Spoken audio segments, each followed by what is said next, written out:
তানিয়া ছিল ৮ বছরের একটি মিষ্টি মেয়ে। সে গ্রামের ছোট্ট একটি বাড়িতে থাকত। তার সবচেয়ে প্রিয় বন্ধু ছিল একটি দুষ্টু কিন্তু খুব ভালোবাসার বানর, নাম কিকি। কিকি সবসময় তানিয়ার সাথে খেলত আর মজার মজার কাণ্ড করত। একদিন সকালে তানিয়া আর কিকি বাগানে খেলছিল। হঠাৎ তানিয়া দেখতে পেল একটি ছোট পাখি গাছের নিচে চুপচাপ বসে আছে। পাখিটা একদম নড়ছিল না। তানিয়া চিন্তিত হয়ে বলল, কিকি, দেখো তো পাখিটা কেন এমন চুপ করে আছে। কিকি কাছে গিয়ে আস্তে করে তাকাল। মনে হলো পাখিটা অসুস্থ। তানিয়া বলল, আমাদের ওকে সাহায্য করতে হবে। তানিয়া ঘর থেকে একটু পানি আর কিছু দানা এনে পাখিটার সামনে রাখল।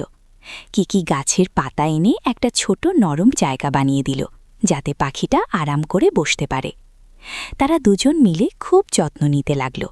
কিছুক্ষণ পর পাখিটা একটু নড়ল, তারপর আস্তে করে পানি খেল। তানিয়া খুশি হয়ে বলল, দেখো কিকি, ও ভালো হচ্ছে। কিকি খুশিতে লাফাতে লাগল। একটু পর পাখিটা ডানা ঝাপটাতে লাগল, তারপর উড়ে গিয়ে গাছের ডালে বসে চি চি করে ডাক দিল, যেন ধন্যবাদ জানাচ্ছে। তানিয়া হাসল আর বলল, আমরা পেরেছি।